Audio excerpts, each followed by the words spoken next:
हो गई नंदिनी से मुलाकात? हाँ, हो गई।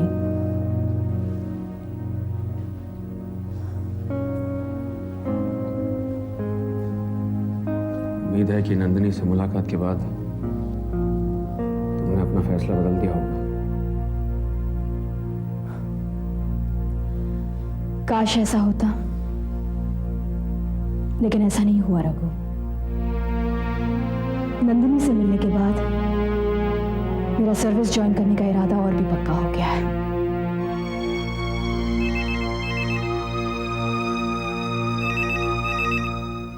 हेलो। मिसेज शारदा सिंह हैं? जी हाँ, आप कौन बोल रहे हैं? मैं Srivastava.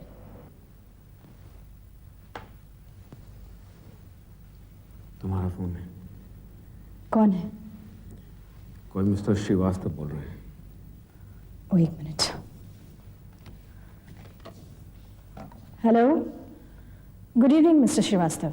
Good evening Sharada ji, there is good news for you. Governor साहब के साथ आपकी मीटिंग फिक्स हो गई है। That's really great news, sir. Thank you very much. Thank you very much for this favor. It's okay. कल सुबह 11:30 बजे राजभवन चलना है। ठीक है सर, मैं सही टाइम पर पहुंच जाऊंगी। Okay. Okay. Thank you.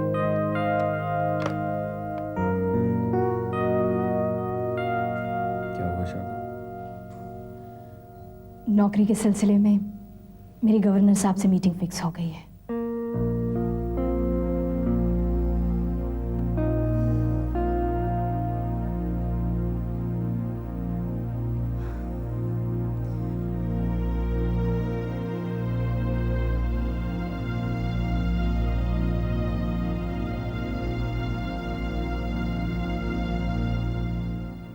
Doctor साहब, डॉक्टर साहब।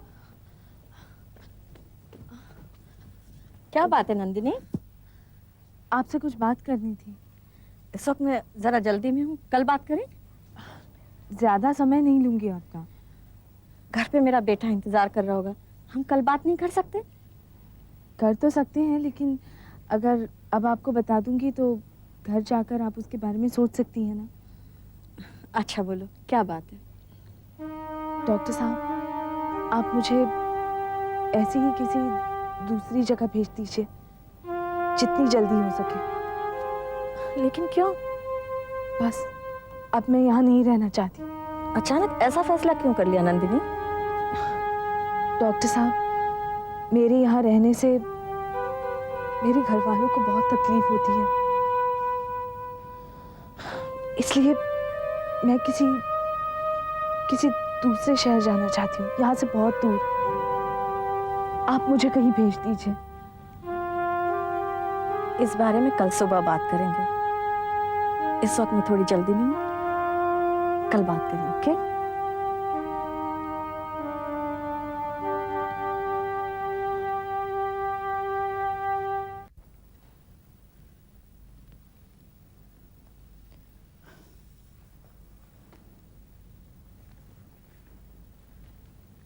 इस समय पेपर पढ़ रहे हैं पापा? हाँ हाँ बेटा, कुछ और करने के लिए है भी तो नहीं। आज आप फैक्ट्री गए थे? हाँ हाँ, योगी ने बताया। अच्छी बात है बेटे, तुम्हें पूछे बगैर वो कोई काम नहीं करता। आप उससे नौकरी की बात करने गए थे। अब इस उम्र में आप नौकरी करेंगे? बेटा, काम करने की कोई उम्र नहीं होती, वो तो कभी भी किया जा सकता है। अगर आपके मन में ये बात थी, आप मुझे बता सकते थे। आपने अपने मन की बात योगी से कही, मुझे अच्छा नहीं लगा। नहीं बेटे, ऐसी कोई बात नहीं है। मैं तो बस घूमता घूमता वहां चला गया फैक्ट्री। वहां योगी मिला तो मैंने उसे पूछ लिया, अगर मेरे लायक कोई काम हो तो बता दो। लेकिन जब आपको यहाँ पर कोई कमी नहीं है तो फिर आप काम क्यों करना चाहते हैं? बेटे, हर कोई कमी पूरी करने के लिए थोड़ी ना काम करता है। कुछ बूढ़े मुझ जैसे होते हैं जो वक्त गुजारने के लिए काम करना चाहते हैं। और सच पूछो तो बेटा, मुझे ये बात बिल्कुल अच्छी नहीं लगती कि मैं यहां तुम्हारे घर पर हूं और बेकार बैठा रहूं। पापा, आपको याद है, आप ही कहा करते थे मेरी 2 बेटियां नहीं बेटे हैं। बचपन में आप कहा करते थे ना। हाँ कलेक्टर, मैं कहा करता था, लेकिन बेटा बचपन की बातें अलग होती हैं। जैसे जैसे बेटियां बड़ी होने लगती हैं तो यह एहसास होने लगता है कि वो बेटे नहीं बेटियां हैं। और शादी के बाद तो सब कुछ शीशे की तरह साफ नजर आता है। तुम ही बताओ बेटे, एक बेटी का बाप बिना कोई काम किए उसके घर पर कितनी देर रह सकता? प्लीज बेटे, अपनी फैक्ट्री में मुझे कोई भी काम दिला दो। नहीं पापा, आप काम नहीं करेंगे। वैसे भी अब आप और मैं यहां ज्यादा दिन नहीं रहेंगे। क्यों? मैंने दोबारा सर्विसेज ज्वाइन करने का फैसला कर लिया है।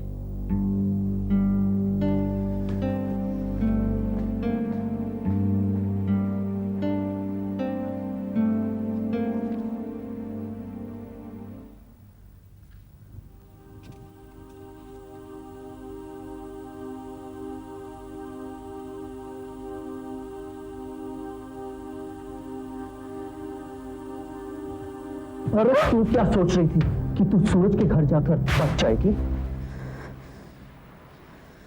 हाँ और अपनी मरी हुई मां की कसम खा कि मैं पवित्र हूं। तुम्हारी जैसी लड़की के लिए इतनी कीमत कौन देता?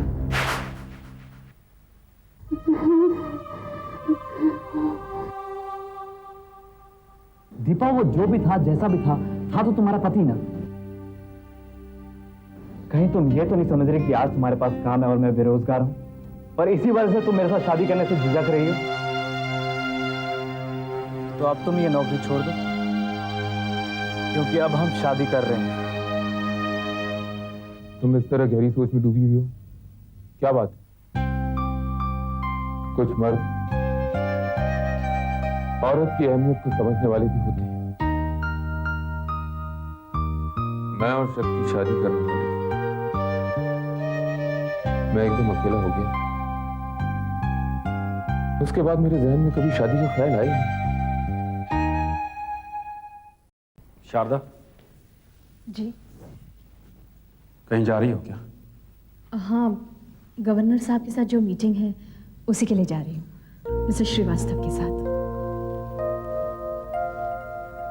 शारदा, क्या तुम अपना फैसला? आते समय मैं रत्ना से भी मिलकर आऊंगी।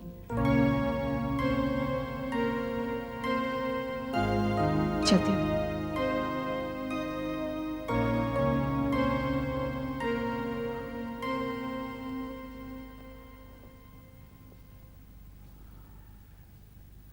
रघु बेटा,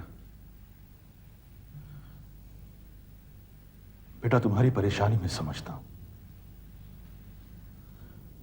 जिस तरह तुम नहीं चाहती कि शारदा ये घर छोड़कर जाए, उसी तरह मैं भी नहीं चाहता।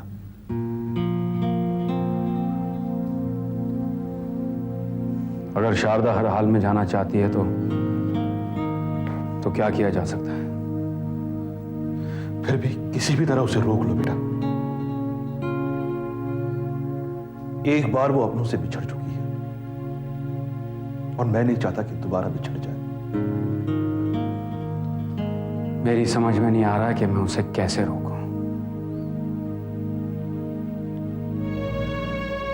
हाँ बेटा, इस समस्या का हल तो मुझे भी दिखाई नहीं दे रहा। फिर भी मैं चाहता हूं कि वो ना जाए। मुझे यह भी नहीं पता कि उसका फैसला सही है या गलत।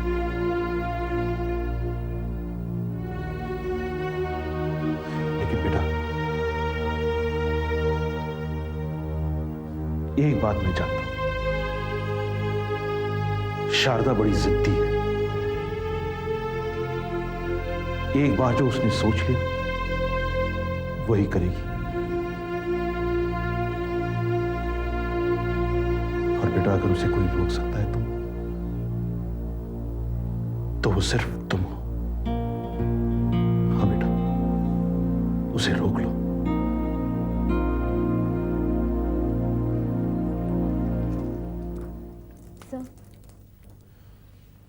आओ दीपा, फाइल ले आई।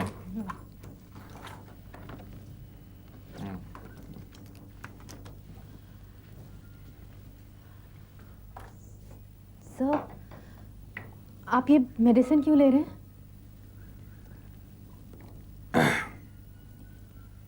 कुछ नहीं, थोड़ा बॉडी पेन है। Body pain? कहीं वायरल तो नहीं? सर, आपको तो बहुत तेज बुखार है और आप कह रहे हैं जरा सा बॉडी पेन है। किसी डॉक्टर को तो कंसल्ट नहीं किया होगा आपने। इस तरह ये एंटीबायोटिक्स लेने से आपका बुखार उतरने वाला नहीं है सर। जब आपको पता था कि आपकी तबीयत ठीक नहीं है तो फिर फैक्ट्री आने की क्या जरूरत थी? एक दिन आप आराम कर लेते तो फैक्ट्री को कुछ नुकसान नहीं होता। एक तो वैसे ही आप अकेले रहते हैं, खाने पीने का ख्याल नहीं रखते और ऊपर से ये बुखार। आप एक काम कीजिए, आप अभी डॉक्टर के पास जाइए और घर जाकर आराम कीजिए, समझे आप? इसमें मुस्कुराने वाला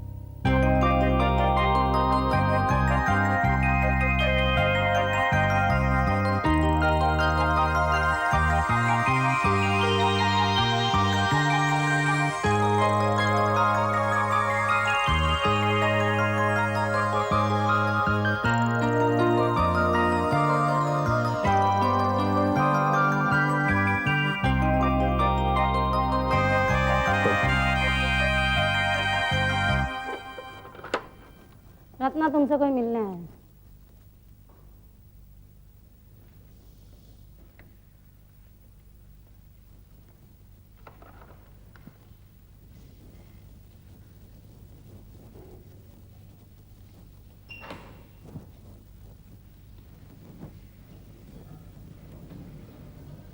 शारदा,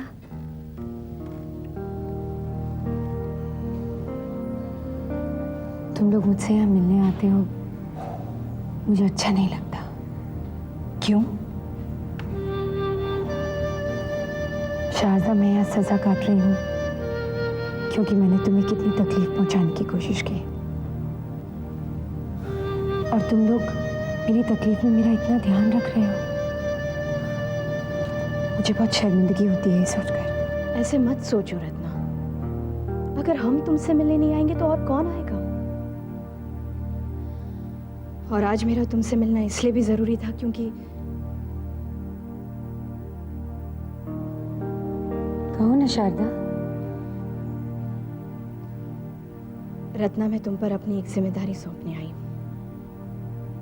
कौन सी जिम्मेदारी? मैं बच्चों की जिम्मेदारी तुम पर और नंदिनी पर डालना चाहती हूँ। मैं कुछ समझी नहीं, तुम क्या कह रही हो? रत्ना, मैं दोबारा सर्विस ज्वाइन कर रही हूँ। क्यों? क्योंकि नंदिनी पागल नहीं, बिल्कुल ठीक है। अजय जैसे लोगों की बातों से रघु को बचाने के लिए उन्होंने पागल होने का नाटक किया था। अब नंदिनी को घर में तभी लाया जा सकता है जब मैं खुद कहीं और चली जाऊं। और सर्विस करने से अच्छा मेरे लिए और क्या हो सकता है? रघु और श्याम को मालूम है तुम्हारे जाने के बारे में और नंदिनी के पागल न होने के बारे में? सबको पता है, इसलिए अपनी ये जिम्मेदारी मैं तुम पर डाल रही हूँ। शारदा, तुमने मुझे किसी भी जिम्मेदारी के लायक समझा। मैं बहुत शुक्रगुजार हूँ तुम्हारी। शारदा, मत जाओ। पहले तो मैं तुम्हारे साथ रहना नहीं चाहती थी, लेकिन मजबूरी में तुम्हारे साथ रहना पड़ता था। लेकिन अब तो मैं खुद तुम्हारे साथ रहना चाहती हूँ और तुम जा रही हो। शारदा, मत जाओ प्लीज। नहीं रत्ना, मुझे जाना ही होगा।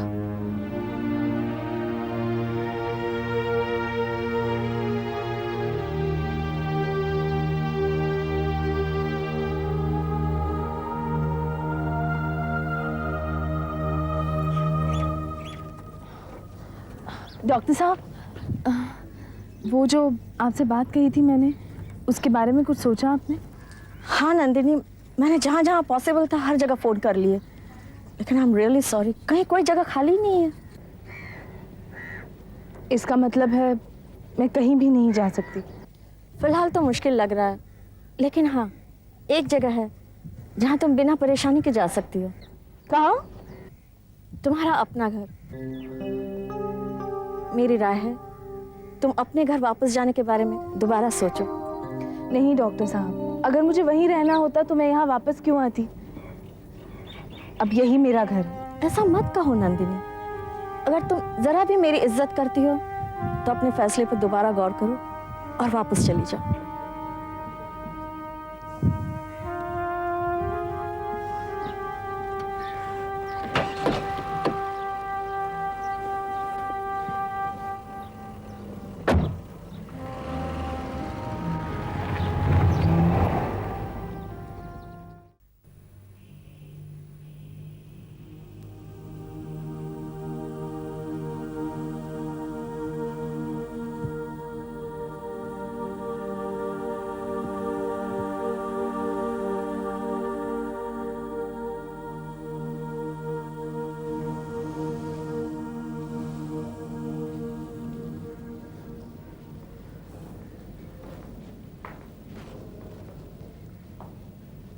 शारदा, अरे आप आ गई? शारदा, तुम्हारा धन्यवाद करने आई हूँ। किस बात के लिए? तुम्हारे एहसान के लिए। एहसान? शारदा, तुम्हारा ये घर छोड़कर जाना मुझ पर एक एहसान ही तो है। मैं तुम्हें नहीं बता सकती मुझे कोयना और इनकी कितनी याद आती थी। कई बार मन किया कि मैं उड़कर यहाँ चली आऊं, लेकिन ये सोच के तुम भी इस घर में हो, मेरी उस उड़ान के पंख काट देती थी। अब आप और उस मेंटल असाइलम में नहीं रहेंगी। मेरा यहाँ रहना आपकी किसी भी सोच के रास्ते में रुकावट नहीं बनेगा। आपका घर, आपका परिवार, आपको मुबारक।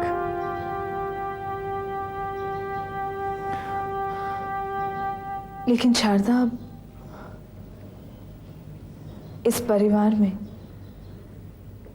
तुम्हारे बच्चे भी तो हैं। हाँ, हैं तो। लेकिन अगर आप चाहती हैं तो मैं उन्हें भी अपने साथ लेकर जाऊंगी। नहीं नहीं, उसकी कोई ज़रूरत नहीं है। जब मेरे जाने के बाद तुमने इतने सालों तक मेरी बेटी का ख्याल रखा, तो मैं भी तो तुम्हारे बच्चे संभाल सकती हूँ। और फिर लोग बच्चों की वजह से तो उंगली नहीं उठाएंगे। वो जो कहते हैं वो हम दोनों के साथ रहने की वजह से कहते हैं। आप लोगों से, समाज से इतना डरती क्यों हैं? क्योंकि अब मेरी बेटी जवान हो गई है, कल को उसकी शादी करनी होगी। अगर समाज का ध्यान नहीं रखेंगे तो उसके लिए अच्छा रिश्ता कहाँ से आएगा? और फिर शारदा, समाज की कुछ मर्यादाएं होती हैं, कुछ नियम, कुछ कानून होते हैं जिन्हें हर हाल में निभाना ही पड़ता है। हाँ, आपकी बात सही है, लेकिन आप इस बात को लेकर चिंता मत कीजिए कि कोयना के लिए अच्छा लड़का कहाँ से मिलेगा। कोयना अक्लमंद है, समझदार है, सुंदर है, उसके लिए अच्छा लड़का जरूर मिलेगा। अगर हम दोनों इस घर में रहें तो मुश्किल है।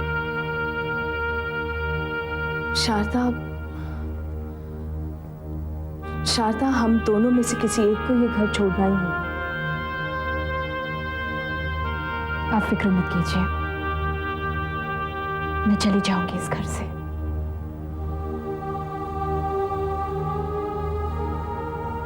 बहुत दूर चली जाऊंगी, बहुत दूर चली जाऊंगी, बहुत दूर चली जाऊंगी मैं। छोटी माँ, छोटी माँ, कोई ना, कहाँ जा रही हैं आप?